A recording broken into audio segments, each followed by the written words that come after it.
Uma simples busca online por um vestido vermelho parece algo banal, não é? Mas, na verdade, isso abre uma janela para um dos maiores desafios da engenharia de IA hoje em dia.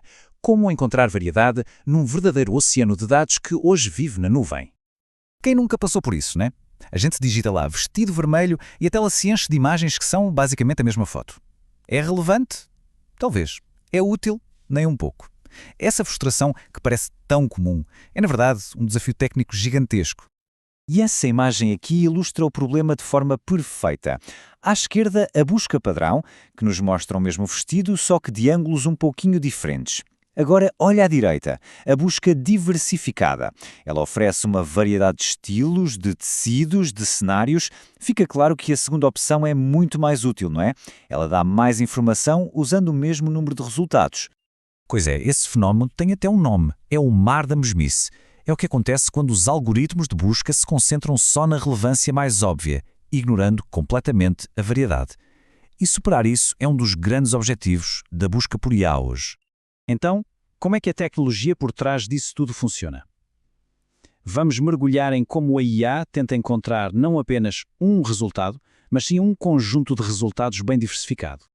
A mágica acontece num lugar chamado base de dados vetorial. Pensa nisso como se fosse uma biblioteca gigante, onde tudo, imagens, palavras, sons, é traduzido para uma linguagem matemática, como se fossem coordenadas no mapa. Itens que são parecidos ficam com as coordenadas bem pertinho uns dos outros. Agora, aqui está o ponto crucial. Pedir para essa base de dados me encontre a imagem mais próxima de vestido vermelho é a parte fácil. O difícil mesmo é pedir me encontre as 5 melhores imagens que sejam diferentes umas das outras.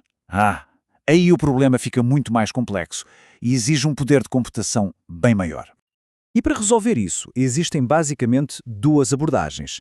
A primeira é o algoritmo guloso. Ele é o apressadinho. Pega o melhor resultado que vê pela frente, descarta os que são parecidos demais e repete o processo. Já o algoritmo ótimo é o estrategista. Ele é mais lento, mas ele olha o cenário completo, analisando todas as combinações para montar o time perfeito de resultados, mesmo que isso signifique não pegar o melhor resultado individual logo de cara. E aqui a gente vê o problema da abordagem gulosa na prática. Ao escolher os vestidos vermelhos mais óbvios primeiro, ele queima as boas opções muito rápido.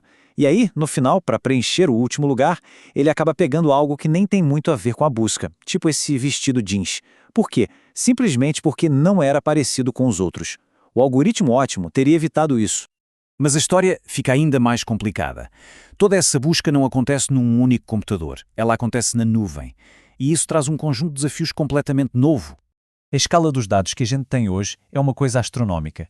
Pensa em todas as imagens, textos e produtos que existem na internet. Para conseguir lidar com isso, as bases de dados vetoriais moram num armazenamento remoto na nuvem, como da Amazon ou do Google. Agora, olhe bem para esse número. 135 vezes. É exatamente isso. Acessar um dado que está lá no armazenamento da nuvem pode ser 135 vezes mais lento do que pegar esse mesmo dado num disco local aqui do lado. Essa diferença de velocidade, esse tempo de espera, é o que a gente chama de latência. E esse atraso, ele muda completamente as regras do jogo. A analogia perfeita é a de um armazém. Um disco local é como ter um pequeno estoque nos fundos da loja. O acesso é super rápido, mas o espaço é caro e limitado. Já o armazenamento em nuvem é como um galpão gigantesco e barato, só que ele fica em outra cidade. Ir buscar qualquer coisinha lá demora muito mais tempo. E para lidar com esse armazém remoto, os engenheiros usam diferentes sistemas de organização, que são chamados de índices. E é na nuvem que os dois principais métodos entram em conflito direto.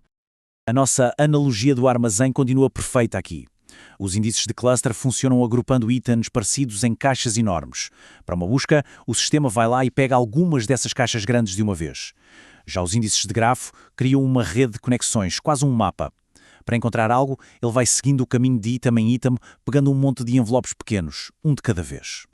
É claro que cada abordagem tem seu próprio gargalo. Os índices de cluster, ao buscar aquelas caixas enormes, podem sobrecarregar a largura de banda da rede. Já os índices de grafo, com suas muitas viagens para pegar envelopes pequenos, sofrem com a latência de ida e volta. Cada viagem para o armazém remoto vai somando mais e mais tempo de espera. A lógica mais óbvia diria que sim, né? Se as viagens são lentas, é melhor fazer poucas viagens e trazer muita coisa de uma vez. Então, os índices de cluster deveriam ser a escolha clara para a nuvem. Mas A pesquisa mostra uma história bem mais interessante. E aqui vem a grande surpresa da pesquisa. Acontece que os índices de grafo, aqueles das muitas viagens pequenas, são superiores em cenários que são cruciais. E porquê? Bem, quando muitos usuários estão pesquisando ao mesmo tempo, esses pedidos pequenos e rápidos não congestionam a rede. Quando a precisão é a prioridade máxima, seguir os caminhos detalhados do grafo permite uma busca muito mais completa. E quando os dados são super complexos, essa estrutura de rede interligada é simplesmente mais eficaz para navegar por todas as nuances. E isso tudo nos leva à conclusão central desta análise. É que não existe uma solução única que sirva para tudo. Essa citação da pesquisa resume perfeitamente o novo paradigma. Na nuvem, o gargalo é quase sempre a comunicação com o armazenamento remoto, o que a gente chama de I/O, ou entrada e saída de dados. A lição é que vale a pena fazer o computador trabalhar mais localmente se isso significar fazer menos viagens de ida e volta ao armazém remoto. Então, o ponto principal é este. As estratégias que funcionavam muito bem quando os dados estavam num disco local rápido simplesmente não se aplicam do mesmo jeito na nuvem. Os engenheiros precisam repensar tudo do zero. Resumindo, a busca moderna é um ato de equilíbrio bem complexo. Primeiro, ela precisa entregar resultados variados e úteis. Segundo, ela tem que ser eficiente no ambiente de nuvem, que é naturalmente lento para acessar dados. E terceiro, exige a escolha do sistema de indexação correto, não com base no que se fazia antes, mas nas necessidades específicas da tarefa em questão. E isso nos deixa com uma questão para o futuro. Não estamos falando só de encontrar vestidos, estamos falando de organizar e acessar toda a informação humana. À medida que essa escala aumenta, o desafio de construir sistemas de busca que sejam rápidos, precisos, diversificados e eficientes só vai se tornar mais crítico. E a resposta não está em mais poder de computação, mas sim em uma engenharia muito mais inteligente.